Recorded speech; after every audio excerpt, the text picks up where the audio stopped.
Hi, everyone. Welcome to today's webinar on how to reduce patient no-shows and appointment cancellations. Really excited to get started today. And before we do, just have a few housekeeping notes. So we will be answering questions at the end of the presentation, so feel free to submit any questions in the chat or Q&A at any point in the presentation. If you can't make it until the end, just submit your questions and we'll make sure someone reaches out to you with an answer. And if you have to hop off at any time, that's no problem. We'll be posting the full presentation on our website. And then you guys will also be sent the webinar recording about 1 business day after this presentation. So no worries, you got to hop out early. So let's get started. So my name is Pauline Ith, and I'll be presenting today's webinar. I'm an account manager here at GMR Web Team, which is a healthcare marketing and technology company. And we help healthcare providers and businesses improve their online presence, online reviews, patient acquisition, retention, and engagement. So anything related to that or digital, we help out with. So it's a little bit about us. So let's go over today's agenda. So just want to go over a little bit about what we're going to discuss so you know what's up ahead. So one of the first things we'll talk about is just define exactly what patient no-shows and appointment cancellations are. And then we'll go over what the exact cost of missed and no-show appointments are. So this could be obviously monetary and things that affect the actual patient. And then we'll go into some reasons of why cancellations and no-shows occur and share a little bit of some research behind that. And then, of course, we'll be talking about strategies on how to handle patient cancellations and reducing no-shows, and then wrap it up with the Q&A session at the end, like I said. So let's get started. So let's define what a patient no-show appointment cancellation is. So for a patient no-show, we define that as a missed patient appointment where the patient was scheduled, did not appear for the appointment, and made no prior contact with the staff, letting them know they were going to miss. And then a cancel appointment is a patient who lets your staff know they wish to cancel their appointment and are perhaps choosing not to reschedule. So just wanted to define that because I know sometimes people use it interchangeably, but this is how we're going to define it for this presentation. So let's talk about here the cost of missed healthcare appointments here in the US.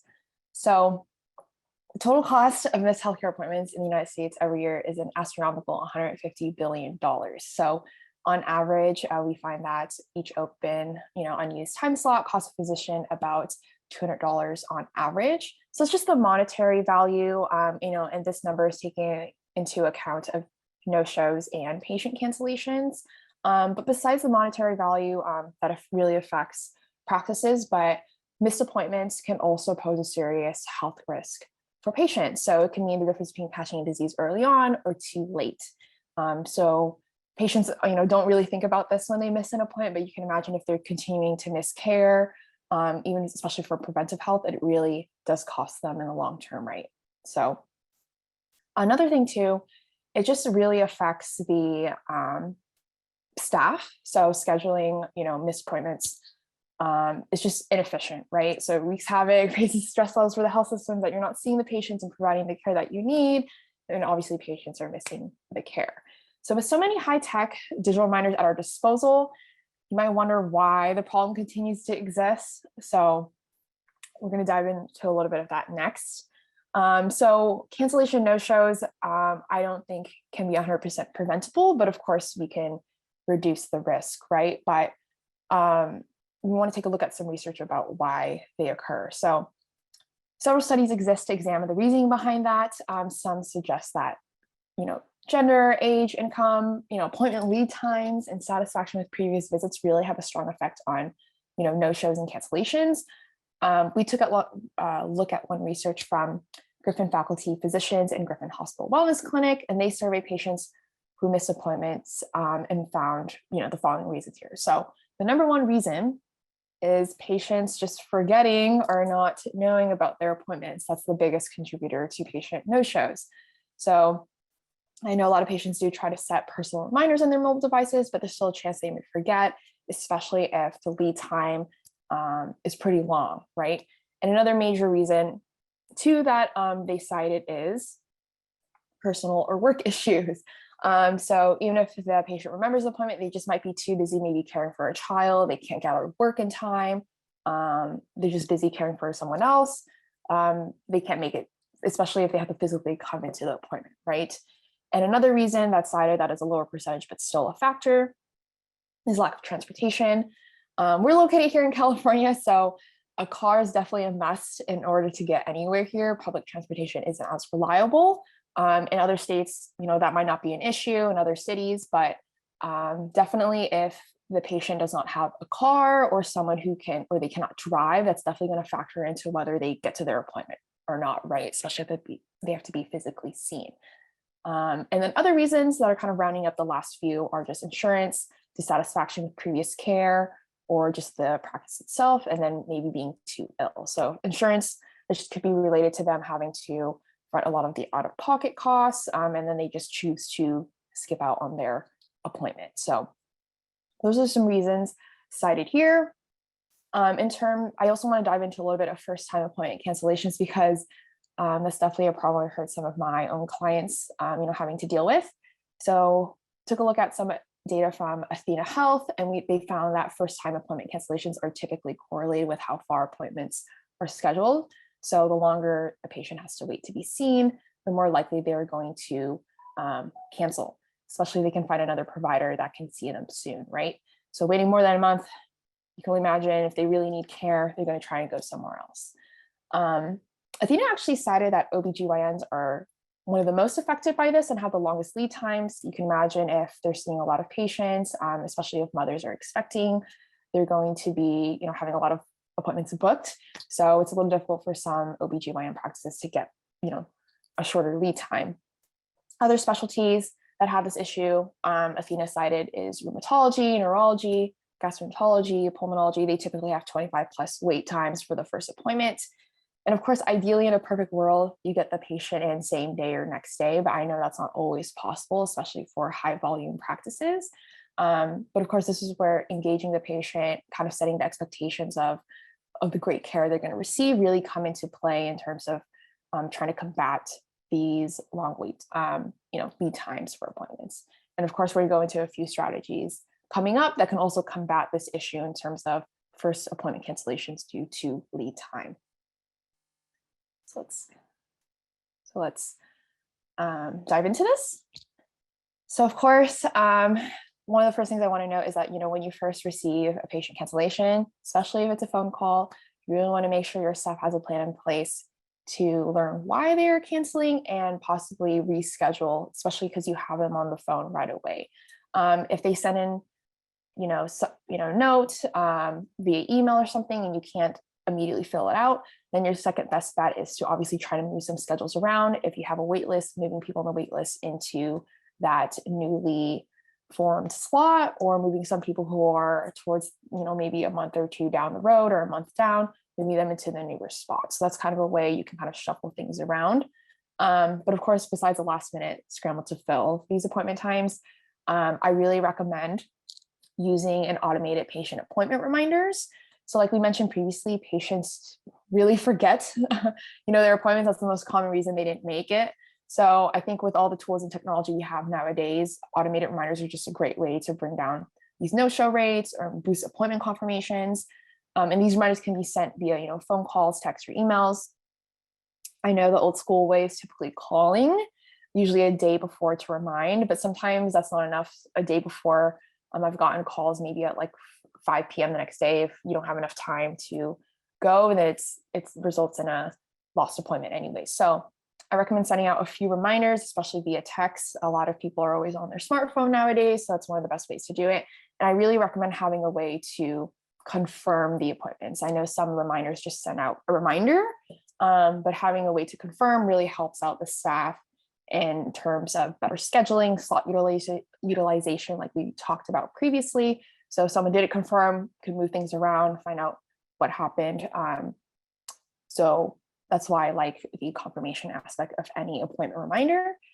In addition to that, like I said, it really helps out the staff in terms of scheduling. So you get more people into who need to be seen ASAP. Staff doesn't have to fumble around with phone calls as much. You kind of know exactly who's showing up and who's not. So I do want to touch upon how our appointment reminder system works here at GMR Web Team. So for us, we really focus on calling it appointment confirmation reminders, right? So we do this via email and text, and really helps patients keep on track. We usually send a few different reminders. So, we work with our clients to figure out what works best for their patient base. Sometimes I've talked to my clients, sometimes older patients don't like being reminded as much, younger patients like it a little more. So it's a little bit varied, but we usually send a few to give patients at least a chance to confirm or figure out what's going on with their schedule. And then what we like with our system too, the clients of ours, they get appointment confirmation reports sent to them so they can keep their calendar full and exactly know who's coming and who's not. And we do all of this by integrating with your EMR system. So this is definitely a must for us because, again, we can view your whole entire calendar system and automatically send out these appointments. So that's how we do it. So second strategy coming up here is just allowing patients to easily reschedule appointments. It kind of ties a little bit back to our confirmation reminders because, again, people can request to reschedule if needed through our reminders or confirm, but giving that option to do it online rather than calling and maybe bogging down the phone lines, patients can easily do it, from their smartphone with just a few texts, right? And I just really like this feature because it really also gives patients an opportunity to change their appointment hours outside of office hours. If the staff is busy, if we're trying to call in and cancel, it might not be the most efficient way. Again, it's all flexible with what your workflow is, but these are just some ideas to at least try and test to help reduce those appointment no-shows and cancellations. So yeah, third thing is to implement a two-way SMS texting option. So two-way, it just means you as a provider can text the patient and the patient can text you back, right? So it's not like a one-way system. I really like this because it really just opens lines of communication. It can leave more options for the patient to discuss different dates with you instead of just having yes or no for the confirmation. If they have questions about their care, if they have questions, if they can just make it a telemedicine appointment, I think giving more patients lines of communication can really help you understand what their needs are and how you can deliver care in a way that they want. So I like that. And it gives the office another way to contact the patient if they can't come to their appointment. I know a lot of people don't really like answering phone calls. So having a text and saying, hey, this is Dr. So-and-so, our office is just reaching out to see if you're going to make it today or whatever the case is. So I love two-way texting. It's a great patient engagement tool, plus helping to reduce no-shows. So fourth thing, it's not exactly like digital focus, part of it is, but really conveying the importance of receiving care. So one of the first things I like to say is just calling it continuity of care to patients, because patients are missing a lot of follow-up appointments, then that really affects, right, their long-term health. I think providers play a really big role in this, especially if you're able to get them in for that first initial appointment, really explaining to them, the importance of the next appointment, why are we doing it? Because I think if you just tell patients just to come in and you don't give any context, I think they're also less likely to show up, right? So it also shows that to your patients that you really care about their overall health and what happens next, right? You're not just a one appointment and done. You're really invested in the relationship and the future of their care. In terms of educating patients, kind of ties back to the provider and the staff. So educating them on their conditions, symptoms, exactly what treatment options or procedures are needed and why they need to be seen in a timely manner, right? Some people might they're kind of nervous about getting a surgery or getting some kind of in-office procedure done. But again, education is really key. And besides the provider, I also think sending out, monthly newsletters, text and email, like e-blasts about the importance of annual wellness checkups, or making sure you see the dentist on time, or prevention screenings for like breast cancer, for example. I think it really shows patients why continuing, to see your doctor for whatever reason for preventive measures can really help them save costs in the long term. Because I think patients sometimes maybe think in the short term, like, I don't want to go, it's kind of time out of my day, but I think making it prioritizing the patient experience and really educating them, I think is really critical to them empowering themselves with getting better care. That's number 4. And then number 5 here, offering more care options to patients. So one of the first things is telemedicine. So I know we touched upon briefly that geographical transportation and childcare, work conflicts, that kind of factors in a little bit into why cancellations and no-shows happen, especially no-shows. But offering telemedicine options really give patients another way to experience care, especially if they're living a very busy lifestyle, because then it kind of takes away the excuse that they can't come in because they physically can't. And also when patients are able to receive care from their homes, really easy for them to just, pick up the phone and then come into the appointment, right? So then you as the practice still get paid, and then you're able to provide care, right? Also, if people are citing that they just really don't have the time because of a very busy work schedule, I think it's worth exploring expanding or adjusting your office hours. For example, having weekend availability maybe every other weekend, for example, Saturday appointments every other weekend, or extending your hours. So for example, an optometrist that I see, she actually starts her appointments at 10, ends around 6:30, just so people who have, can't come in during the typical like 9 to 5 can come in a little bit later. Again, this is really going to depend on your patient base. So getting feedback on what you can do to maybe adjust your schedule to how patients want to receive care is perfect, right? Because every patient base is different. So I definitely recommend exploring this option if you're kind of citing that's the reason why people are not coming in and they kind of still want to physically see you rather than telemedicine. So that's an option there. So number 6 is having a very clear cancellation policy and outreach strategy. So I think it's very important, especially for private practice, to have a clear cancellation policy, because this really sets the expectation for the patients and really discourages frequent cancellations and no-shows. I really recommend outlining this when they first fill out their patient intake form, when they book an appointment or show up for their first appointment, to really reiterate, it's really important that you come in to get the care that you need. Cancellation fees is also an option to have in there. I think this is more effective for existing patients who make a habit out of this, because you're likely to have their card on file and charge them for missing appointments.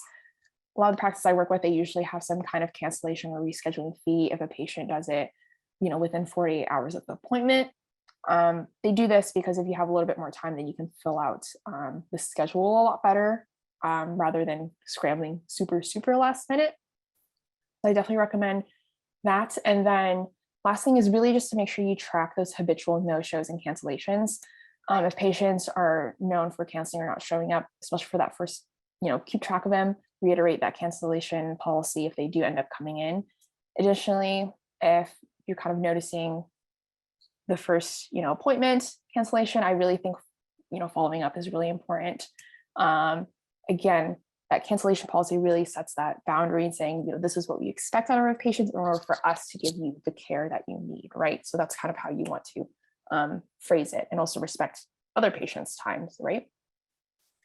So that's number 6. And then lastly, number 7 is to follow up with patients on appointments. I think that's, part of the truth is like patients might feel a little embarrassed or ashamed for canceling or not showing up to an appointment. I think following up in a really kind, friendly way, especially for those first initial cancellations, really shows and reflects on you as a practice that you really do care and that you want them to get the care that they need. We recommend that, for some no-shows, especially for that first initial one, giving patients a call, 10 to 20 minutes if your staff has time, to kind of let them know they're expected and to see why they couldn't come in. And then to reschedule them if you have them on the line. If they're just, still not able to make it, again, find out the reason why. I think you can adjust your strategy accordingly. So definitely, like I said, once you have them on the line, reschedule. For any cancellations, like I touched upon in the beginning, if you have them on the phone, reschedule ASAP. But if not, they just send some kind of email notice, call them right away. And just, again, better understand why they canceled. Offer a telemedicine option if that's something they cited, like, transportation issues or work-related issues, because it could take a lot of the commuting time to the office, commuting back to work, etc. So again, that's all these strategies kind of tie together in terms of how you can deal with patient no-shows. So something I recommend. And then, we're here towards the end. just some key takeaways. Like I said, I talked about those automated appointment reminder systems. Again, I know a lot of practices call. I think having the text is a much more efficient way to do it and takes time off your staff.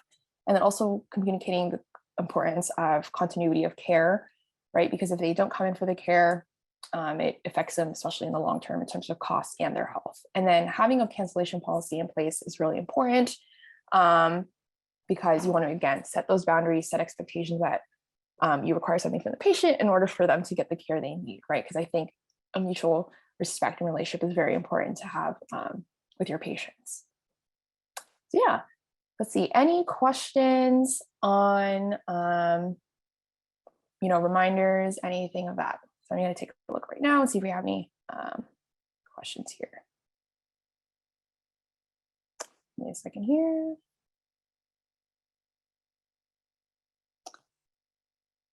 So any questions? See, I have one here. It's how many appointment reminders should I send? So I touched upon this a little bit. As a general rule of thumb, I think it's recommended to set at least one appointment reminder the day of the patient's appointment. If you have a cancellation policy, I also recommend setting one according to the cancellation policy, right? To give them that notice.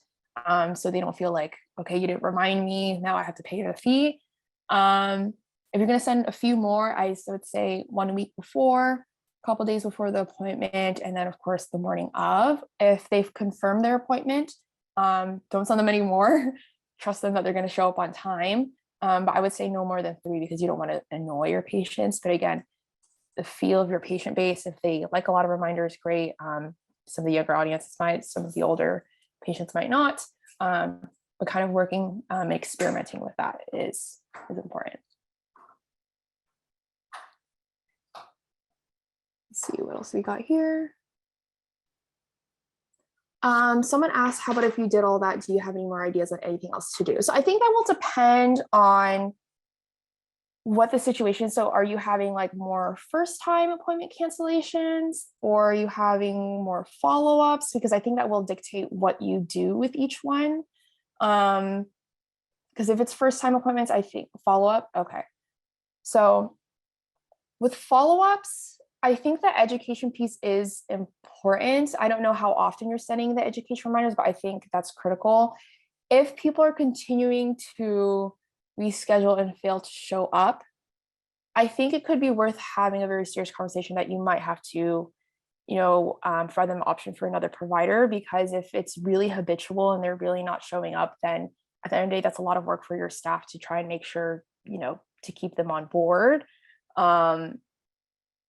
That's just I think that's like not the most popular answer, but I think that, it could be worth exploring for that. For right now, I think like the education piece, I feel like that's missing for a lot of the follow-ups,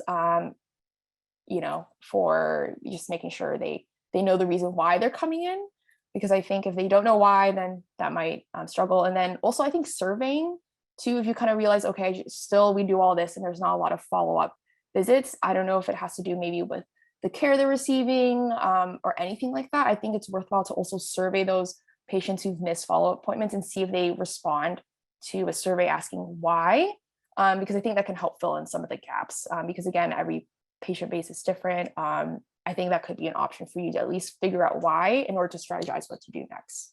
So hopefully that helps.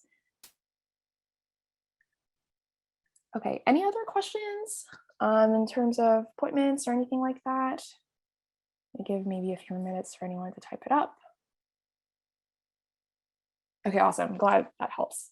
Not in this presentation, but at GMR, we really emphasize surveying to better understand what patients are thinking about your practice, because I think that really dictates the patient experience and what's going on, because I think it's hard to blindly do things and not measure how it works. So if you're interested about the survey satisfaction piece, we do have another webinar on that, or of course you can email us for more information. But the surveying, I think, can really help practices really answer a lot of questions, because it's hard to read the patient's mind unless they're actually telling you. So perfect.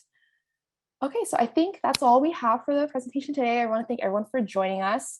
If you ever need help growing your practice, have questions about appointment confirmation reminders or anything patient growth related, please contact us, visit our website. Again, if you miss any part of the presentation, we'll send the recording about 1 business day after, or you can head over to our website within the next few days and we'll have the recording live. So perfect. Yeah, so I'll make sure everyone gets an email, and then I saw someone here, he wanted me to send some more information, so I'll make sure I do that. So perfect. Hope everyone has a great rest of your day. And thank you so much for attending.